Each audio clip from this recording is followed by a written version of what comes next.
నిన్ను బాగా చదివించానే అనుకో, నువ్వు పెద్ద పెళ్ళీడికొస్తే నీలా బాగా చదువుకున్న అబ్బాయి మన కులంలో ఏడ దొరుకుతాడు తల్లి.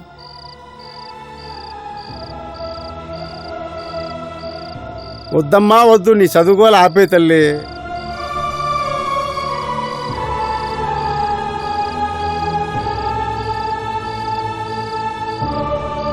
మమ్మల్ని ఇలా బతకని తల్లి. అలా బుద్ధి చెప్పదానికి బడి చదువు అని గొడవ చేస్తుంది. పోయి అప్పో, నేను నీతో మాట్లాడను పో. నన్ను చదువుకోద్దంటున్నావుగా.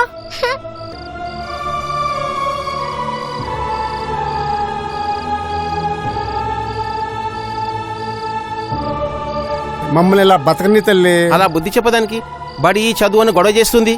పోయి అప్పో, నేను నీతో మాట్లాడను పో. నన్ను చదువుకోద్దంటున్నావుగా.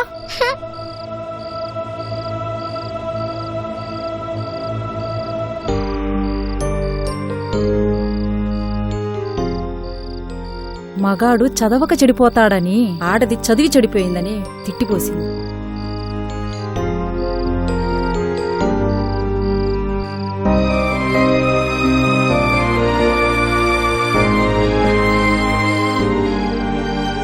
ఖడ్గాన్ని మించిన శక్తివంతమైన ఈ జెండాని పట్టుకున్న నిన్ను చూస్తుంటే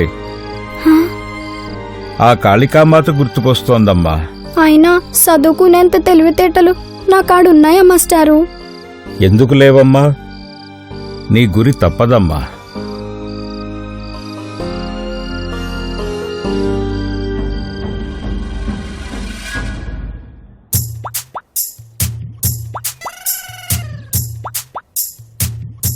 ఏంట్రా ఇంతే తెచ్చావు?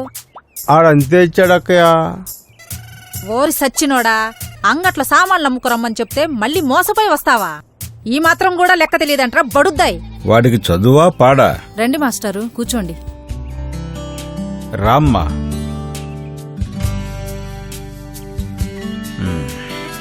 వాడికి చదువా పాడా? చదువే ఉంటే ఇలా నష్టపరుస్తాడా? చదువు లేకే కదా ఈ బాధలు. నేను ఆడదాన్ని కాబట్టి సరిపోయింది మాస్టారు, లేకపోతే చదువుకొని ఉండేదాన్ని. అదే నేను చదువుకొని ఉంటే ఇంటి వ్యవహారాలు పని వ్యవహారాలన్నీ నేనే చూసుకుని ఉండేదాన్ని. ఆడవాళ్లు చదువుకోకూడదని ఎవరైనా చెప్పారా? ఎక్కడైనా రాసుందా? ఆడాలు చదువుకుంటే ఇంట్లో వంట వార్పు ఎవరు చేస్తారు మాస్టారు? మగాళ్లు చేస్తారయ్యా. అందుకే ఆడాళ్ళకి చదువద్దనేది. ఒరే మొద్దు, చదువుకున్నంత మాత్రాన ఆడవాళ్లు వంట వార్పు చెయ్యరని కాదు, అది చేస్తారు.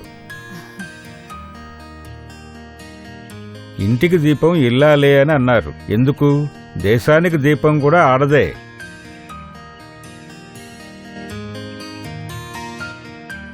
మగాడు చదువుకుంటే వాడు మాత్రమే బాగుపడతాడు. అదే అమ్మాయి చదువుకుంటే ఆమెతో పాటు ఆమె పిల్లలు విద్యాబుద్ధులు నేర్చుకున్న వాళ్ళు అవుతారు. ఆ ఇల్లు బాగుపడుతుంది.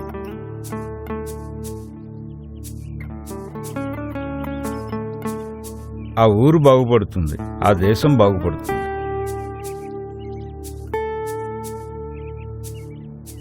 ఆ విషయం తెలుసుకోండి మీరు. అది తెలియకుండా మగాళ్ళు ఎందుకు వంట చేయాలి ఇలాంటి మాటలు మాట్లాడొద్దు. అర్థమైందా మీకు? చదువు విలువ ఏంటో ఇప్పుడు మా మట్టి బూరకు అర్థమైంది మాస్టారు. మా రాజుని కూడా బడికి పంపిస్తా మాస్టారు.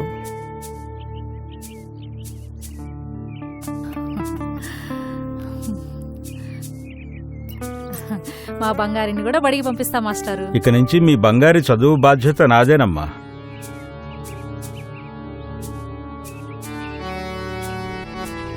మా స్వరాజ్యతో పాటు కలిసే చదువుకుంటుంది.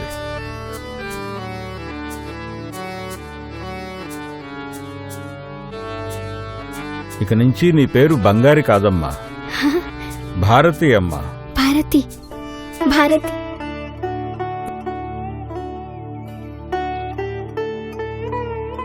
నువ్వు చక్కగా చదువుకుని చదువుల సరస్వతివి కావాలమ్మా. సరేనా? సరే మాస్టారు. విద్యా ప్రాప్తిరస్తు.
స్త్రీలు పూజింపబడు చోటే సిరులు వెలయు, స్త్రీలు పూజింపబడు చోటే శ్రేయముండు, స్త్రీలు పూజింపబడు చోటే స్వేచ్ఛ మెండు, స్త్రీల దూషించు చోటెల్లా శిక్షలుండు, చేయ తలపెట్టు కార్యములు చేదేయగును. అంటే ఎప్పుడైతే ఆడపిల్లలను గౌరవంగా చూస్తామో అప్పుడే మనం శాంతి సౌభాగ్యాలతో బతకగలుగుతాం.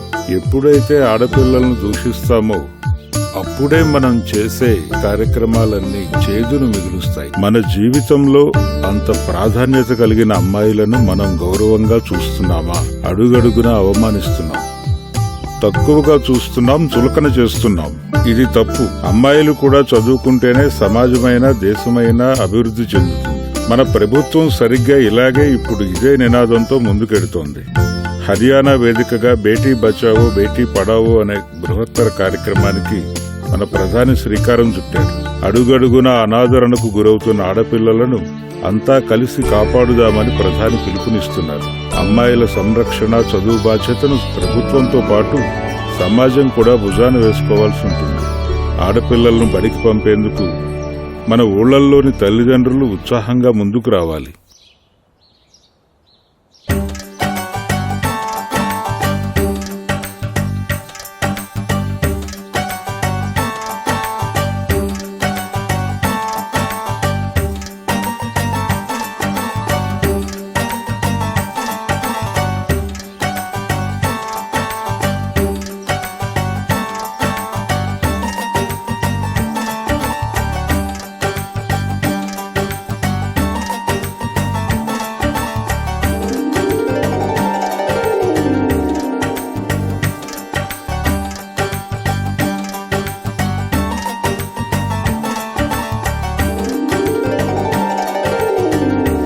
వేసిన చెయ్యి అంటే ఏంటి మాస్టారు? అందవేసిన చెయ్యి అంటే ఒక మనిషి ఒక పని చేయటంలో నిపుణత సాధించినట్లయితే ఆ మనిషిని మనం అందవేసిన చెయ్యి అని పిలుస్తాం. అర్థమైందా? పోయి చదువు. థ్యాంక్స్ మాస్టారు.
రండర్రా వెళ్దాం.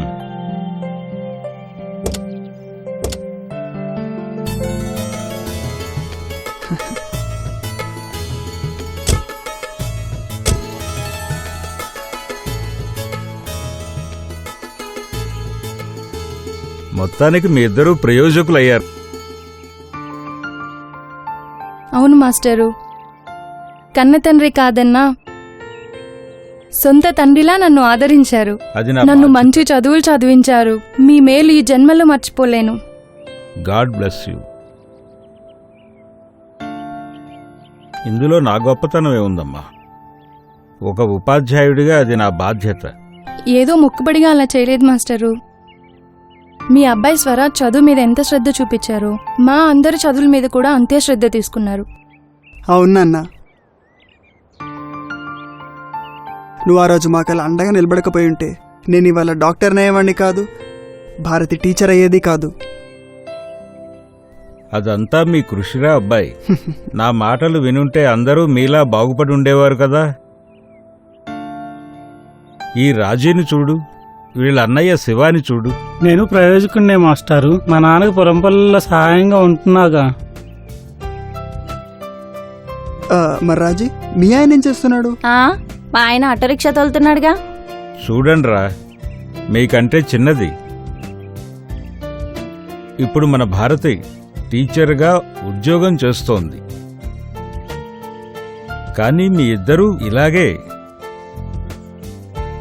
ఇక్కడే మట్టి మనుషులుగా మిగిలిపోయారు. మాస్టరు, చిన్నప్పుడు మీరు చాలా చెప్పేవారు. చదువు బంగారం లాంటిదని, అది ఒంటికి పెట్టుకుంటే ఎంత అందంగా ఉంటుందో చదువు కూడా అంతే అందంగా ఉంటుంది. ఆనాడే గ్రహించాను. కానీ మా అన్నయ్య వాడు గ్రహించలేకపోయాడు. బాగా చెప్పావు భారతి. బాగా చెప్పావు భారతి. నీలాగే రాజీ, శివ కూడా ఆలోచించుంటే ఇవాళ వాళ్ళ జీవితాలు కూడా మారుండేవి.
हाल ही ने कहा था, उन्होंने कहा था, ए माओ, बहनों, बेटियां, दुनिया की जिन्नत तुमसे। ये माओ, बहनों, बेटियां, दुनिया की जिन्नत तुमसे है। मुल्कों की बस्ती हो तुम, कौमों की इज्जत तुमसे हो। आप कल्पना कर सकते हो बेटियों के लिए कितनी ऊंची कल्पना ये पानीपत का शायर करता है। और हम बेटियों को जन्म देने के लिए भी तैयार नहीं है।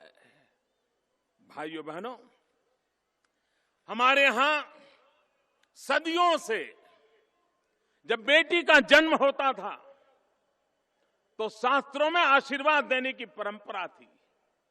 और हमारे शास्त्रों में बेटी को जो आशीर्वाद दिए जाते थे वो आशीर्वाद आज भी हमें बेटियों की तरफ किस तरह देखना उसके लिए हमें संस्कार देते हैं, दिशा देते हैं। हमारे शास्त्रों ने कहा था, जब हमारे पूर्वज आशीर्वाद देते थे तो कहते थे, यावत गंगा कुरुक्षेत्रे यावत तिष्ठति मेदिनी, यावत गंगा कुरुक्षेत्रे यावत तिष्ठति मेदिनी, यावत सीता कथालोके तावत जीवेतु बालिका। हमारे शास्त्र कहते थे, जब तक गंगा का नाम है, जब तक कुरुक्षेत्र की याद है, जब तक हिमालय है, जब तक कथाओं में सीता का नाम है, तब तक हे बालिका तुम्हारा जीवन अमर रहे। ये आशीर्वाद इस धरती पर दिए जाते थे। और उसी धरती पर बेटी को बेमौत मार दिया जाए, और इसलिए मेरे भाइयों बहनों, उसके मूल में हमारी मानसिक दारिद्र्य जिम्मेवार है, हमारे मन की बीमारी जिम्मेवार है। और ये मन की बीमारी क्या है? हम बेटे को अधिक महत्वपूर्ण मानते हैं, और ये मानते हैं बेटी तो पराये घर जाने वाली है। यहां जितनी माताएं बहनें बैठी हैं, सबने ये अनुभव किया होगा। ये मानसिक दारिद्र्य की अनुभूति परिवार में होती है। मां खुद నేను ఏ ఊర్లో ఉన్నా మా నాన్నగారు ఆశయాల్ని నెరవేర్చొచ్చు, కానీ ఈ ఊరికే ఎందుకు ట్రాన్స్ఫర్ చేయించుకున్నానంటే ఒక అమ్మాయి కోసం. అమ్మాయి కోసమా? బాగా చనువుగా ఉంటుంది నాతో. అది స్నేహమే కావచ్చు ఆవిడ దృష్టిలో, కానీ నేను మాత్రం ప్రేమలో పడ్డాను. ఎలా ఉన్నావు రాజీ? డాక్టర్లు ఏమన్నారు? అంతా బాగే ఉందని చెప్పారండి. కాకపోతే నాకే అమ్మాయి పుడితే బాగుంటుంది అనిపిస్తుంది. అమ్మాయా? అవునండి. అమ్మాయి పుడితే నిన్ను, నీకు పుట్టబోయే బిడ్డను ఇద్దరిని బయటికి తరిమేస్తారు. అసలు ఏమైందే? ఆ రోజు నువ్వు సుందరం మాస్టర్ మాటలు విని బళ్ళో చేరావు. నేను కూడా అదే సుందరం మాస్టర్ మాటలు విని బళ్ళో చేరాను. కానీ నా ధ్యాసంతా ఆటపాటల మీదే ఉండేది.